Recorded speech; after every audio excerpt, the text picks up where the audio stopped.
શુક્રવારે કરો આ એકદમ સરળ ઉપાય, માતા લક્ષ્મી થઈ જશે ખુશ, ધન વૈભવથી ભરાઈ જશે ઘર. ધન અને સમૃદ્ધિની દેવી લક્ષ્મીની પૂજા માટે શુક્રવારનો દિવસ શુભ માનવામાં આવે છે. ચાલો જાણીએ શુક્રવારના સરળ જ્યોતિષી ઉપાયો વિશે. ધન અને વૈભવુ દેવી માતા લક્ષ્મીની પૂજા માટે શુક્રવાર શુભ માનવામાં આવે છે. આ દિવસે વ્રત રાખી માતા લક્ષ્મીની વિધિ વિધાનથી પૂજા કરો, જેથી એમની કૃપા પ્રાપ્ત થાય છે. વ્યક્તિના જીવનથી ધન સંકટ દૂર થાય છે. શુક્રવારનો દિવસ સુખ અને સુવિધાના કારક ગ્રહ શુક્ર સાથે પણ સંબંધિત છે. શુક્રને મજબૂત કરવા માટે શુક્રવારે વ્રત રાખવામાં આવે છે અને એની સાથે જોડાયેલી વસ્તુઓનું દાન કરવામાં આવે છે. શુક્રવારના જ્યોતિષી ઉપાયો. 1. લક્ષ્મી ગાયત્રી મંત્ર. ઓમ શ્રી મહાલક્ષ્મ્યાય ચ વિદ્મહે વિષ્ણુ પતન્ય ચ ધીમહિ તન્નો લક્ષ્મી પ્રચોદયાત. ઓમ. તમે શુક્રવારે દેવી લક્ષ્મીના ગાયત્રી મંત્રનો જાપ કરી શકો છો. આ મંત્રનો જાપ કરવાથી તમને દેવી લક્ષ્મીની કૃપા પ્રાપ્ત થશે.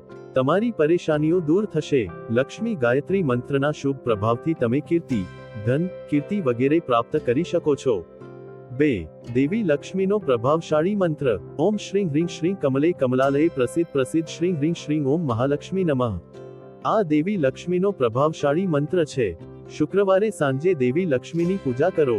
તે પછી આરામથી બેસીને આ લક્ષ્મી મંત્રનો જાપ કરો. દેવી લક્ષ્મીની કૃપાથી તમારી મનોકામનાઓ પૂર્ણ થશે. 3. શુક્રવારે દેવી લક્ષ્મીની પૂજા કરતી વખતે તેમને ખીર ચઢાવો. આ માટે તમે મખાના અથવા ચોખાની ખીર બનાવી શકો છો. આ સિવાય તમે ઈચ્છો તો માતા લક્ષ્મીને દૂધ અથવા બાતાશાથી બનેલી સફેદ મીઠાઈ અર્પણ કરી શકો છો.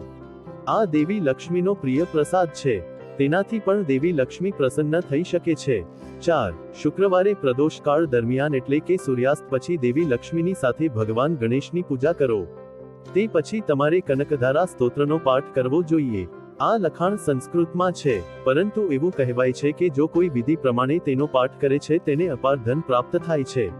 5. દેવી લક્ષ્મીને પ્રસન્ન કરવા માટે શુક્રવારે શ્રી સૂક્તનો પાઠ કરવો પણ શુભ છે. તેનાથી દેવી લક્ષ્મી પ્રસન્ન થાય છે અને પોતાના ભક્તોની મનોકામના પૂર્ણ કરે છે. તો મિત્રો, તમને આ વિડિયો કેવો લાગ્યો જરૂરથી કમેન્ટ કરજો. જો સારો લાગ્યો હોય તો વિડિયોને લાઈક અને શેર કરજો અને અમારી ચેનલને સબસ્ક્રાઇબ કરજો. વિડિયો અંત સુધી જોવા બદલ ખૂબ ખૂબ આભાર.